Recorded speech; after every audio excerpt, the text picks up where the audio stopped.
8వ అధ్యాయం.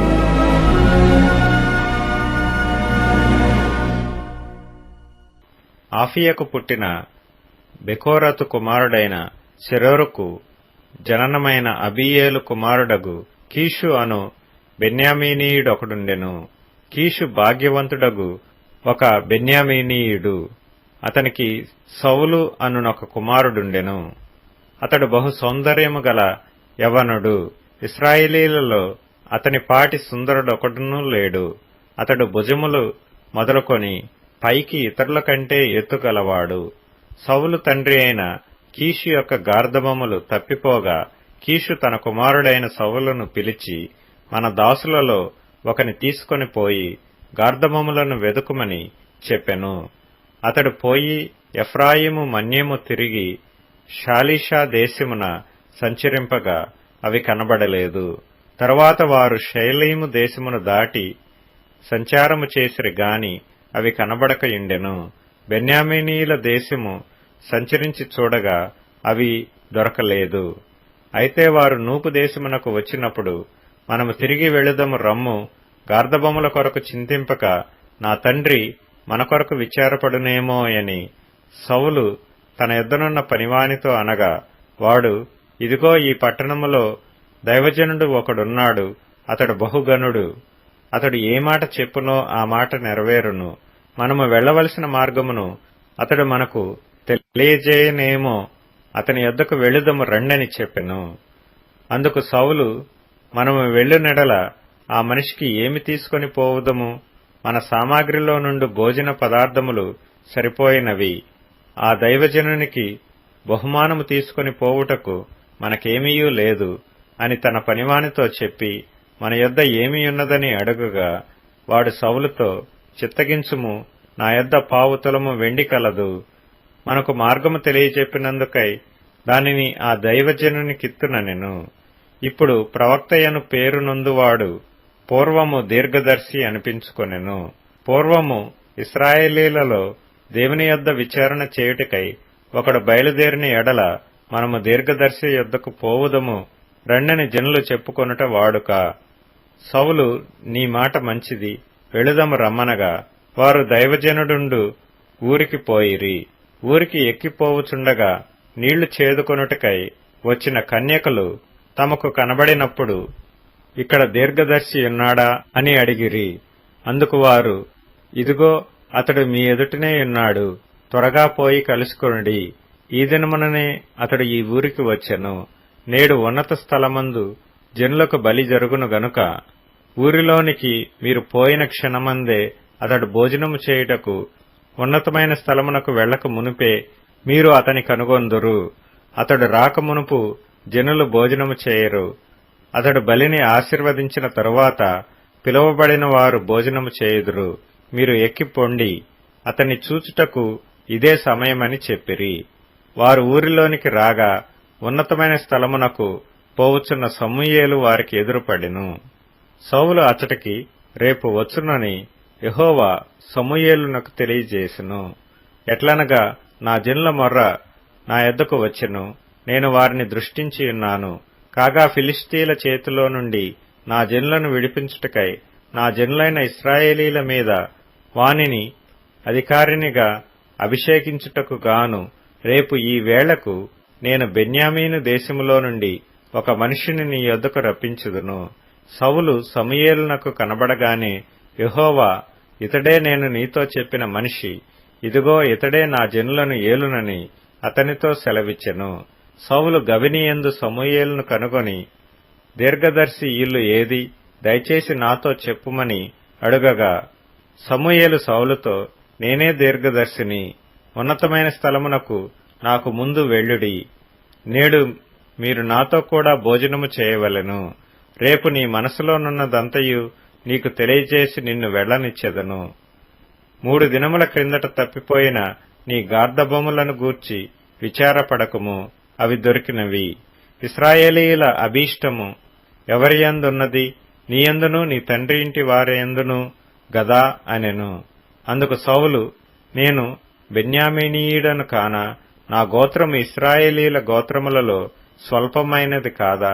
నా ఇంటివారు బెన్యామీను గోత్రపు ఇంటివారందరిలో అల్పులు కారా? నాతో ఈలాగన ఎందుకు పలుకుతున్నావు అనెను. అయితే సమూయేలు సౌలును అతని పనివానిని భోజనపు శాలలోనికి తోడుకొని పోయి పిలువబడిన దాదాపు 30 మందిలో ప్రధాన స్థలమందు వారిని కూర్చుండబెట్టి పచనకర్తతో నేను నీ దగ్గర నుంచుమని చెప్పి నీ చేతికిచ్చిన భాగమును తీసుకుని రమ్మనగా పచనకర్త జబ్బను దానిమీదనున్న దానిని తీసుకొని వచ్చి సౌలు ఎదుట ఉంచగా సమూయేలు సౌలుతో ఇట్లనెను, చూడుము, మనము కలుసుకొను కాలమునకై దాచియుంచబడిన దానిని నీకు పెట్టియున్నాడు. జనులను పిలిచితినని నేను పచనకర్తతో చెప్పినప్పుడు ఇది నీ కొరకుంచవలసినదని చెప్పితిని. ఆ దినమున సౌలు సమూయేలుతో కూడా భోజనము చేసెను. పట్టణస్థులు ఉన్నతమైన స్థలము మీద నుండి దిగుచుండగా సమూయేలు సౌలుతో మిద్దె మీద మాట్లాడుచుండెను. మరునాడు తెల్లవారునప్పుడు సమూయేలు మిద్దె మీదనున్న సౌలును పిలిచి, నేను నిన్ను సాగనంపుటకై లెమ్ము అని చెప్పగా సౌలు లేచెను. తరువాత వారిద్దరూ బయలుదేరి ఊరి చివరకు వచ్చుచుండగా సమూయేలు సౌలుతో, మనకంటే ముందుగా వెళ్ళుమని ఈ పనివానితో చెప్పుము. దేవుడు సెలవిచ్చినది నేను నీకు తెలియజెప్పు వరకు నీవు ఇక్కడ నిలిచియుండుమనెను. అంతటా వాడు వెళ్ళెను.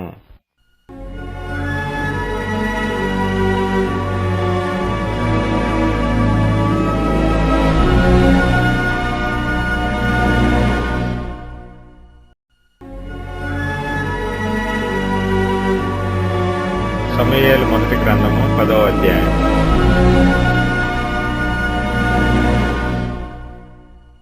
అప్పుడు సమూయేలు తైలపు బుడ్డి పట్టుకొని సౌలు తల మీద తైలము పోసి అతని ముద్దు పెట్టుకొని, యెహోవా నిన్ను అభిషేకించి తన స్వాస్థ్యము మీద అధిపతిగా నియమించియున్నాడు అని చెప్పి ఈలాగు సెలవిచ్చెను, ఈ దినమున నీవు నా యొద్ద నుండి పోయిన తరువాత బెన్యామీను సరిహద్దులో సెల్సహులో నుండు రాహేలు సమాధి దగ్గర 2 మనుషులు నీకు కనబడుదురు.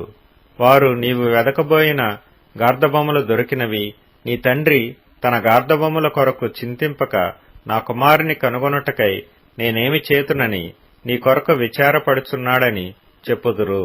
తరువాత నీవు అక్కడ నుండి వెళ్లి తాబోరు మైదానమునకు రాగానే అక్కడ బేతేలునకు దేవుని యొద్దకు పోవు 3 మనుష్యులు నీకు ఎదురుపడుదురు.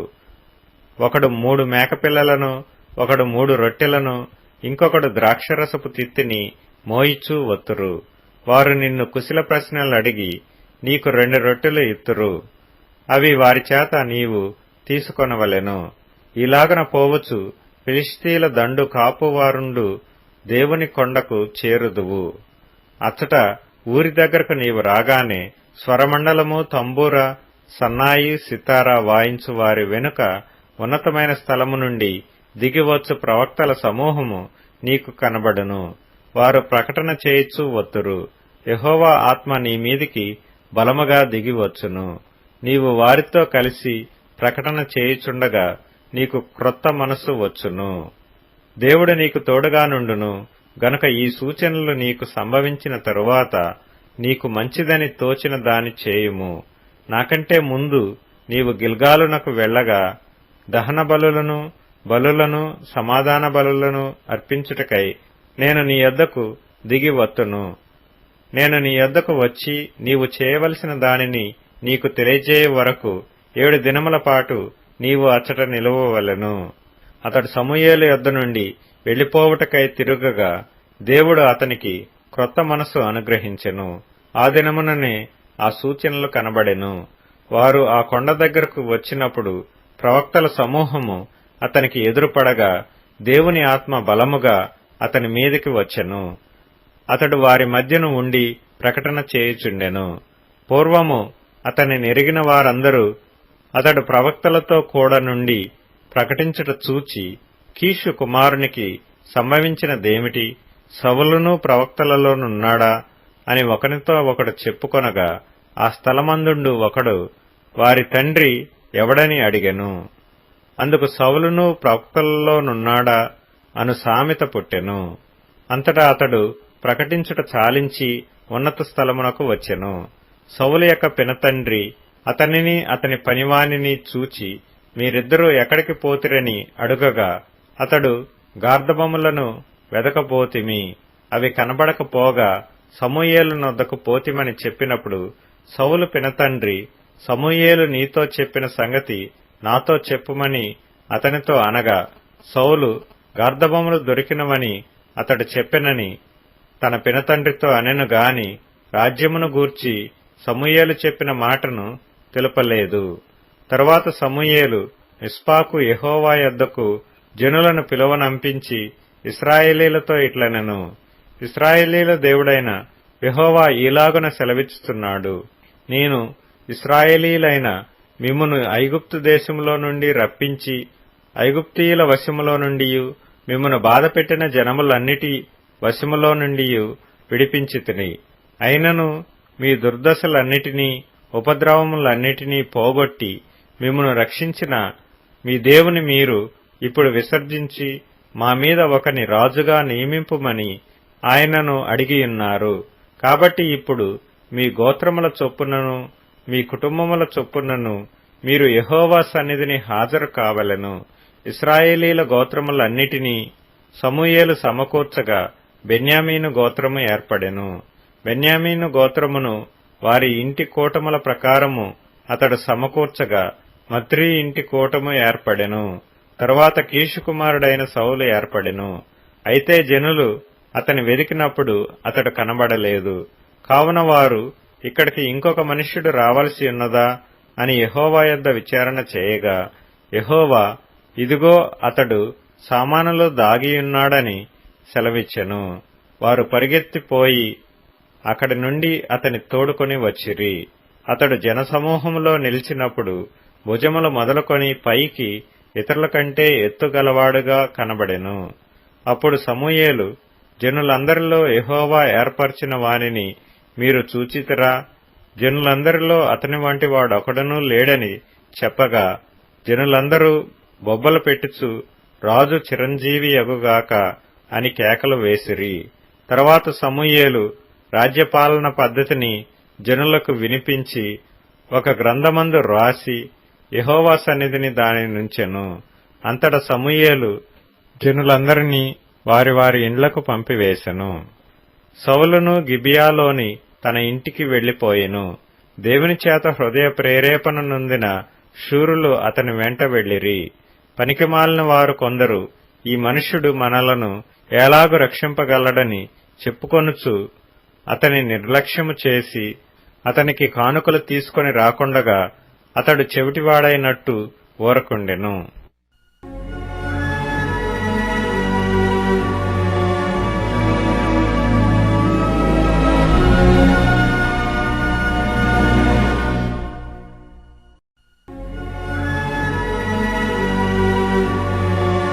సమూయేలు మొదటి గ్రంథము 11వ అధ్యాయం.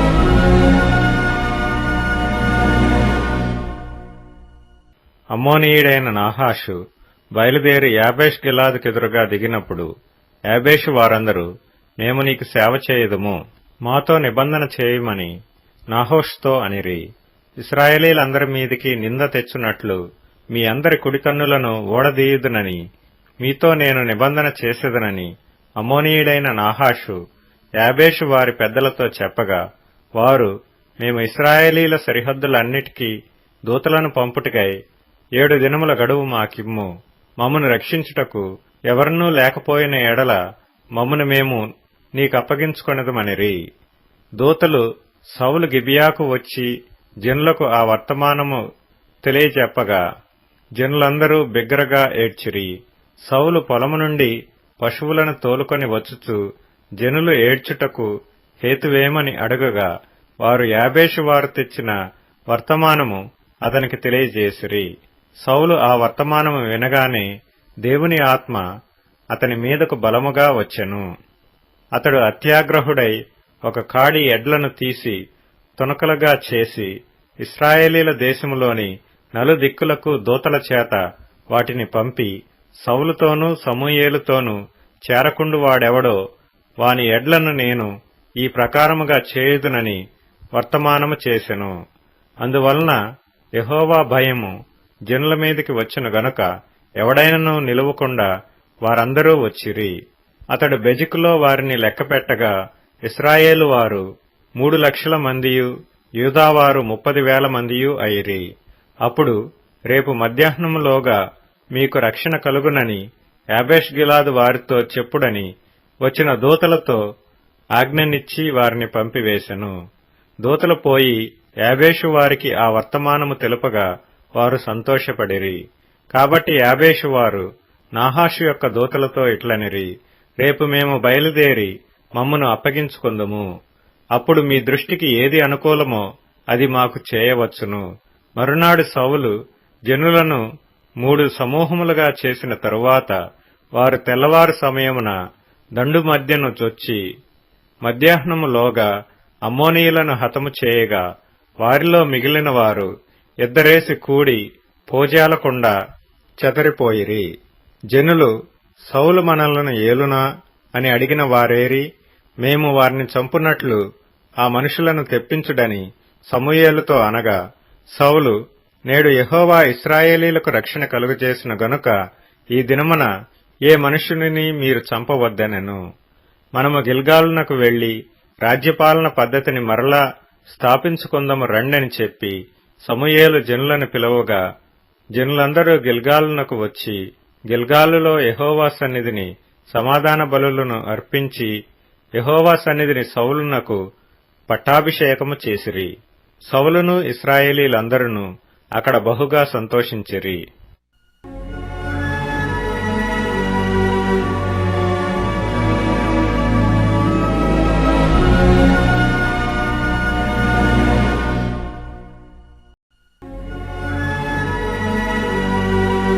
సమూయేలు మొదటి గ్రంథము 12వ అధ్యాయం.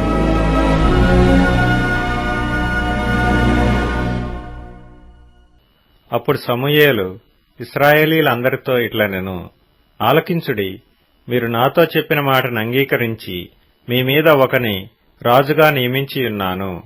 రాజు మీ కార్యములను జరిగించును. నేను తల నెరిసిన ముసలివాడను, నా కుమారులు మీ మధ్యనున్నారు. బాల్యము నాటి నుండి నేటి వరకు నేను మీ కార్యములను జరిగించుచూ వచ్చితిని. ఇదిగో నేనున్నాను. నేను ఎవని ఎద్దునైనా తీసుకొంటినా, ఎవని గార్ధబమునైనా పట్టుకొంటినా, ఎవనికైనా అన్యాయము చేసితినా, ఎవనినైనా బాధ పెట్టితినా, న్యాయము నాకు అగపడకుండా ఎవని యొద్దనైనా లంచము పుచ్చుకొంటినా, అలాగు చేసిన ఎడల యెహోవా సన్నిధిని ఆయన అభిషేకము చేయించిన వాని ఎదుటను వాడు నా మీద సాక్ష్యము పలకవలెను. అప్పుడు నేను మీ ఎదుట దానిని మరలా నెత్తుననెను. నీవు మాకు ఏ అన్యాయమైనను ఏ బాధనైనను చేయలేదు. ఏ మనుషుని యొద్ద గాని నీవు దేనినైనను తీసుకొనలేదని వారు చెప్పగా అతడు, అటిది నా యొద్ద ఏదియూ మీకు దొరకదని యెహోవాయును ఆయన అభిషేకము చేయించిన వాడును ఈ దినమున మీ మీద సాక్షులై ఉన్నారు అని చెప్పినప్పుడు, సాక్షులే అని వారు ప్రత్యుత్తరమిచ్చిరి. మరియు సమూయేలు జనులతో ఇట్లనెను, మోషేను అహరోనును నిర్ణయించి మీ పితరులను ఐగుప్తు దేశములో నుండి రప్పించినవాడు యెహోవాయే గదా.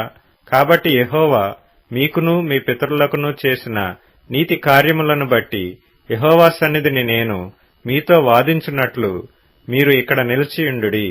యాకోబు ఐగుప్తునకు వచ్చిన పిమ్మట మీ పితరులు యెహోవాకు మొర్రపెట్టగా ఆయన మోషే అహరోనులను పంపినందున వారు మీ పితరులను ఐగుప్తులో నుండి తోడుకొని వచ్చి ఈ స్థలమందు నివసింపచేసిరి. అయితే వారు తమ దేవుడైన యెహోవాను మరచినప్పుడు ఆయన వారిని హాసోరు యొక్క సేనాధిపతి అయిన సీసెరా చేతికిని, ఫిలిష్తీయుల చేతికిని, మోయాబు రాజు చేతికిని అమ్మివేయగా వారు ఇశ్రాయేలీలతో యుద్ధము చేసిరి. అంతట వారు, మేము యెహోవాను విసర్జించి బయలుదేవతలను అష్తారోతు దేవతలను పూజించినందున పాపము చేసితిమి.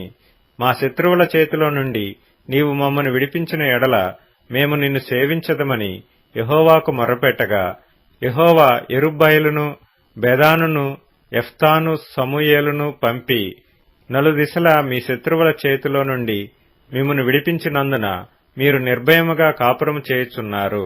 అయితే అమ్మోనీయుల రాజైన నాహాషు మీ మీదకి వచ్చుట మీరు చూడగానే మీ దేవుడైన యెహోవా మీకు రాజయ్యున్నను ఆయన కాదు ఒక రాజు మిమ్ము ఏలవలెనని మీరు నాతో చెప్పితిరి.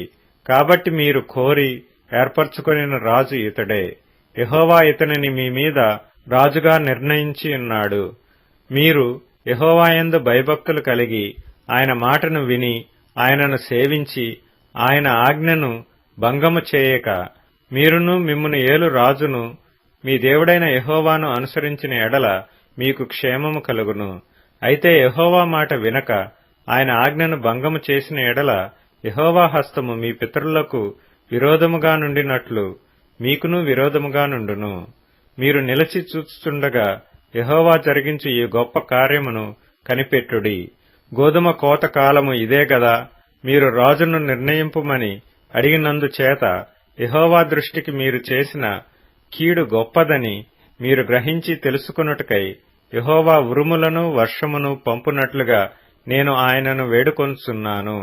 సమూయేలు యెహోవాను వేడుకొనినప్పుడు యెహోవా ఆ దినమున ఉరుములను వర్షమును పంపగా జనులందరూ యెహోవాకును సమూయేలునకును బహుగా భయపడి సమూయేలుతో ఇట్లనిరి, రాజును నియమించుమని మేము అడుగుట చేత మా పాపములన్నిటినీ మించిన కీడు మేము చేసితిమి. కాబట్టి మేము మరణము కాకుండా నీ దాసులమైన మా కొరకు నీ దేవుడైన యెహోవాను ప్రార్థించుము. అంతట సమూయేలు జనులతో ఇట్లనెను, భయపడకుడి. మీరు ఈ కీడు చేసిన మాట నిజమే. అయినను యెహోవాను విసర్జింపకుండా ఆయనను అనుసరించుచు పూర్ణ హృదయముతో ఆయనను సేవించుడి. ఆయనను విసర్జింపుకుడి. ఆయనను విసర్జింపువారు ప్రయోజనము మాలినవై రక్షింపలేని మాయా స్వరూపములను అనుసరించుదురు. నిజముగా అవి మాయయే. యెహోవా మిమ్మును తనకు జనముగా చేసుకొనుటకు ఇష్టము కలిగియున్నాడు. తన ఘనమైన నామము నిమిత్తము తన జనులను ఆయన విడనాడడు. నా మట్టుకు నేను మీ నిమిత్తము ప్రార్థన చేయుట మానుట వలన యెహోవాకు విరోధముగా పాపము చేసిన వాడనగుదును. అది నాకు దూరమగునుగాక. కాని శ్రేష్టమైన చక్కని మార్గమును మీకు బోధింతును. ఆయన మీ కొరకు ఎన్ని గొప్ప కార్యములను చేసినో అది మీరు తలంచుకొని మీరు యెహోవాయందు భయభక్తులు కలిగి నిష్కపటులై పూర్ణ హృదయముతో ఆయనను సేవించుట ఆవశ్యకము. మీరు కీడు చేయువారైతే తప్పకుండా మీరును మీ రాజును నాశనమగుదురు.